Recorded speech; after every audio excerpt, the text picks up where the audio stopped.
This right here is the cheapest electric dirt bike on all of Amazon, and I actually think it's a lot of fun. It's the perfect way to practice wheelies. It's an inexpensive grocery getter. It's really not bad for the price, but I think with a few inexpensive upgrades, it could be a lot better. The internet is full of people modding these bikes, spending thousands of dollars, but for me, I didn't buy the cheapest electric bike on the internet to spend thousands of dollars making it better. I have boxes of different combinations of setups we're gonna use for wheels and tires. I have a brand new bike right here so we can compare the stock to the modified version, and it all starts now. This video is sponsored by Simply Safe because there is no safe like Simply Safe. So what do you get when you buy the world's cheapest electric dirt bike? Well, no clunky steel frame that's really hard to throw away. All you've got is foam and cardboard. And all of your pieces are cleverly packaged in here. If you want to see the full unboxing video, check out my last video on the 2TO. But we're gonna speed run this thing because some of these parts we aren't even using in this build. I am testing multiple different setups in this video, and the links to my favorite will be in the description. The front wheel is a 14, the rear is a 12. They're both quite heavy, and the lower the gearing, the more torque we're gonna have. That's gonna be better for fast acceleration and wheelies, which is what I'm building this thing for. So, this heavy front wheel, what can we do about this? Well, if we decide to match the 12 on the back, we have a aluminum 12-inch front. I just looked on eBay, and there's a 12mm axle on this thing, so that should line up just fine. Being aluminum instead of what is probably steel, I actually have a way to figure this out. Ba-bam! Aluminum, not magnetic. Steel, very magnetic. So not only is this wheel smaller, it is also aluminum, so it's gonna be doubly light. You'll see the theme of this video is how light and powerful can we make this bike for the least amount of money. And obviously, the cheapest bike on the internet is going to come a little bit heavy. But the frame is aluminum, which is one of the main reasons why I think this one right here is worth upgrading. And if you don't have one yet, the cheapest way to get one is using my code at 2tosport.com. That's cheaper than Walmart, cheaper than Amazon, and it supports the channel. So if you do choose to get this bike, use code Edwin and save some money. All right, I'm gonna take out this battery. This bike does charge very slow, so we're gonna get it charging while we're working here. I will have links to all the upgrades in the description below. This aluminum wheel ran me about $100, and it honestly looks like it might just fit because it needs to be just as thick and the bolt holes do need to line up. It looks close. 10 inches is our best bet for the lightest option and the option with the most torque. So let's start there, see if this works. So I measured this axle. It's 13 millimeters. It seemed like, while I was on eBay, the more popular size is 15, so I had way less options, but I think I found the right stuff. The first question is, does the eBay wheel indeed have a 13 millimeter? Yes, it does. Does the brake rotor and sprocket fit on this 10? This cheapest build possible could ironically be very expensive if this doesn't fit. It doesn't. Dang it. Oh, maybe this is the wrong side.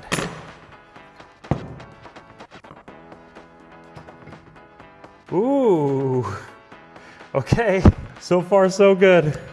I will be testing multiple setups in this video, so this might not be the final one I land on, but so far it's looking good because the rear sprocket fit as well.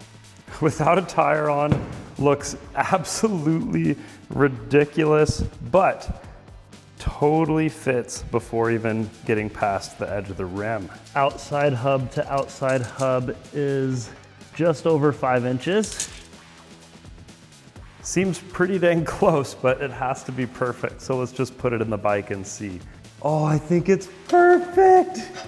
No way. But I have the 3.5-10 and the 2 3/4-10. This isn't that much heavier. We're about to weigh them and it's going to look way cooler. My thoughts are this on the rear, this on the front. Weight on the front would make it substantially harder to do wheelies, and I think it'll look cool with a Meteor tire on the back. On my 250 here, you've got that more narrow on the front, nice wide grippy on the back. Now that is very functional, but look at the 10-inch setup on my Razor. Wider than need be in the front, same exact tire on the back. I think that too is a good look. But any supermoto tires will look awesome on a dirt bike. The real question here is how much weight are we saving? Because that is what's going to help us accelerate faster, coast our wheelies more easily, and give us longer range, which is a big deal on electric bikes because you can't just pull over, fill up with gas, and keep going. And with the 10-inch aluminum wheels on the front and the rear, it'll save us just over 2 pounds, which should make a huge difference in how far we can go on this bike. Now, I used to do this with regular tire irons, and then I got ones meant for dirt bikes, and it made my life so much easier, especially on these small little rims. The smaller they are, the harder this process is going to be. So I'll link the ones that I've found the most useful so far in the description as well. Now, a big power improvement you can get for free on any bike, but on electric bikes it's even more important, is keeping your chain really tight. Any bit of loose chain is robbing power, and when you get a brand new bike, it gets loose pretty quick. So things to think about.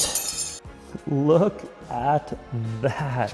We have plenty of room. We're never gonna hit that by leaning, but obviously off-road you could hit a rock, but this is the street build. And that looks mean.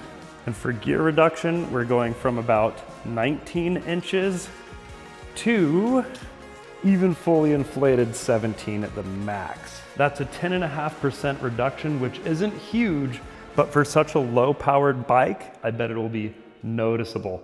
And the big thing is rolling resistance. You can imagine this on pavement, we can pump it up to 36 PSI versus this. We are going to be accelerating faster, longer battery life, and most importantly, easier, better wheelies. We are lowering the ride height, and this would be a problem with a normal bike, but this comes with an adjustable kickstand. So all we need to do is remove these bolts, lower it, and we are good to go. Next, I put the smaller 10-inch tire onto our 10-inch aluminum front wheel, and that also fit perfectly. No way. No altercations required. 2TO used the standard issue China wheel. All that was left to do was throw on the handlebars, and I didn't put on the fenders because I think they look really cheap and silly. So here we are with our final bobber look. I think it looks amazing, but does it work amazing? We're about to find out, but first, on this channel, I do tend to do videos on the cheapest dirt bikes that the internet has to offer, but that doesn't mean that the value is really adding up. It was time to get serious about security, so this video is sponsored by SimpliSafe. Now, I like SimpliSafe because it's just so easy to set up. It has instructions right on the app, you set it up, and then you're done. No hassle, and I can check on everything right on my phone. They have water sensors, temperature sensors, indoor cameras, outdoor cameras, glass break sensors, everything that you need to feel safe in your home. And SimpliSafe has this feature called Active Guard, where they can actually predict a break-in before it happens. Like, with modern technology, why wait for your house to get broken into to be notified? With SimpliSafe Active Guard, monitoring agents react in real time to suspicious individuals approaching your home. They can speak to them, trigger alarms, spotlights, or even request an urgent police dispatch, all before a break-in even happens. And no other security system offers this both inside and outside your home. So get 50% off your security system when you sign up for SimpliSafe using a professional monitoring plan. And get your first month free at simplisafe.com/edwinolding. Because there's no safe like SimpliSafe. Now, something that I did on this bike to make it look even better, and it's free, was just to switch the number plate around. I like this clean black look. I just need to paint this wheel, and then let's get after it. And as we expected, our whole shot acceleration was faster, but our wheelies felt off. So since I popped my last 10-inch tube, I realized that this front wheel fits perfect. And the funny thing about it is, this is from my video, it's a 110, where I did the cheapest and most expensive dirt bikes on Temu. And that front wheel fit the same exact spacers. So what you get when you're buying one of these very inexpensive Chinese bikes is the same stuff you're getting on any of the other very inexpensive Temu bikes. I rode this bike around a lot with the 10-inch wheels on it. This whole setup was miserable. The main thing we lost here was the suspension geometry. This bike, in its stock form, has a bigger front than a rear. So you can see this is called the rake, where the contact patch is happening before, if you followed this line all the way down, it's happening before. And the more rake you have, the more your handlebars want to go straight. You always want enough rake to where you can lift your hands off the bars and coast, and it'll keep your wheel straight. It feels safe, it feels comfortable. But when I went to 210s, my rake was much further forward, and as you're riding this thing, you're like this. You lose all your stability. I notice a little bit of initial thrust off the low end. You get a little more torque there, and it's kind of nice, I guess, for popping the front tire up. But what I realized is, with the added rake, you're already, say, here, 2 inches higher. That initial pop is actually easier on this bike. And once you have your front tire up, it's easier to balance because your contact patch is so much bigger and you have less rolling resistance, even though that's a knobby tire. I didn't see that one coming. The stock form is so much better in every single way. I do have one more upgrade idea. I put a Supermoto on the original 12-inch wheel. Well, you keep the original 14 on the front to keep that rake and see if this is the ultimate setup. And even though I said I didn't like this setup, it does do burnouts like way better.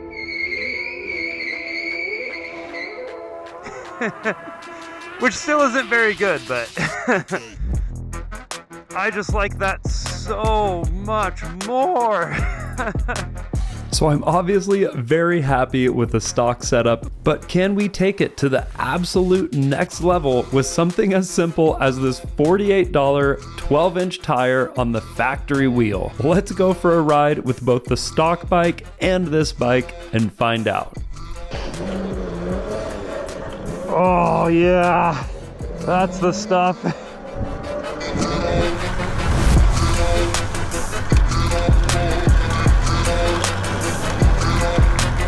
So after hundreds of dollars spent, hours and hours of research, my favorite mod for this thing is seriously a $50 tire.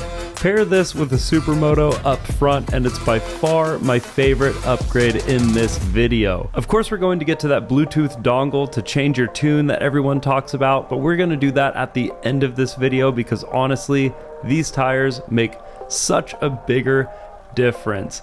Sticking with the factory wheels, I don't notice any difference losing the extra pounds. It just is a bike that has such little power, it's so hard to tell. But with this setup, I turn better, I coast longer, I get more range, I go faster, and wheelies are much easier. I kept switching between this bike and the bike where the only real difference is it has the stock tires, and it really does make a big difference.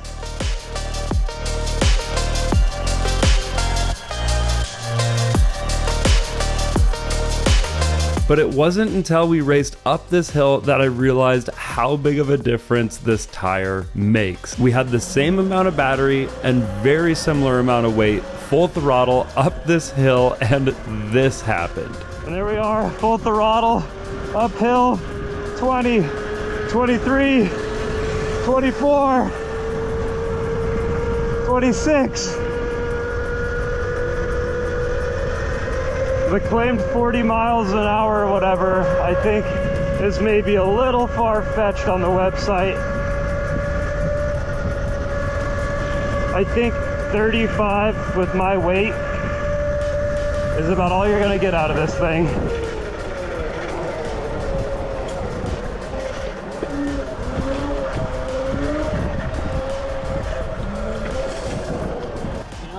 Partially I was just taking care of the camera, but I think that tire makes it so much faster. Were you at full throttle? Yeah. I thought you were. Yeah.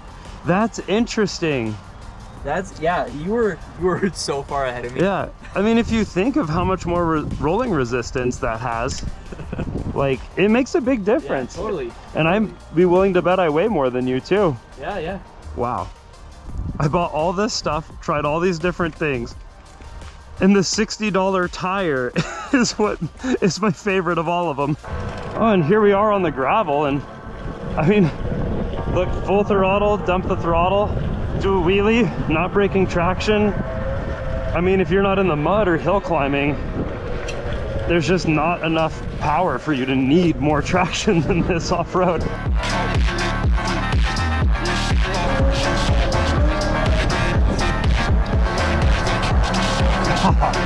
I'm definitely gonna get a 14 for the front. I wish I could go 12, but I'd have to shorten the shock, and that's just a lot more work and money. And right now I'm just having fun with this thing, you know?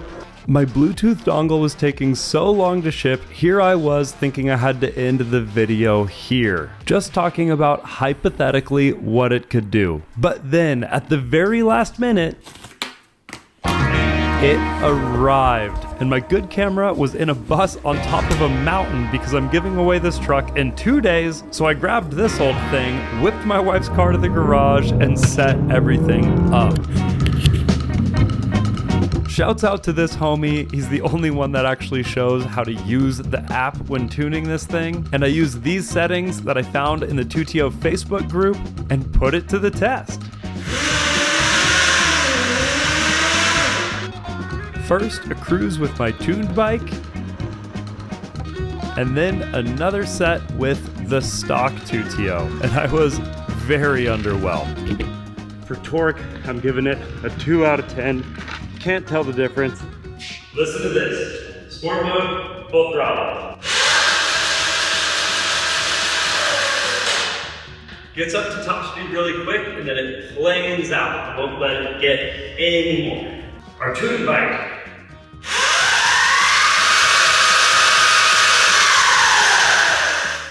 Just keeps on a-rolling. And that's the main difference.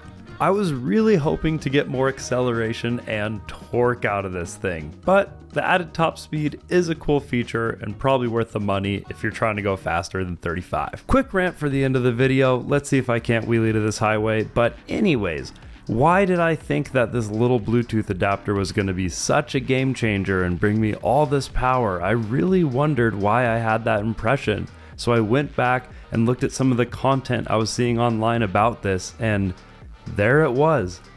This is how YouTube social media works, guys. There's affiliate links. Like if you buy this link with code Edwin, I make money. So obviously I have financial incentive to get you to buy this bike. Now I try to be fair and unbiased. This channel is a whole big excuse so my wife will let me buy a bunch of motorcycles. I'm wildly passionate about filmmaking, so this is what I do on my weekends after filmmaking all week. But I've realized that this over-sensationalized clickbait culture has made it to individual people just doing a side hustle online on Instagram, something like that. And I just need to be more aware of that and more careful how strongly I listen to these voices. Just a little rant, no shade for anyone who's super hype on this product. I mean, it does increase your top speed and that is kind of exciting, but I definitely think it's overhyped. I have so many more motorcycles to test, so make sure that you subscribe and stick around. Keep it real out there, guys.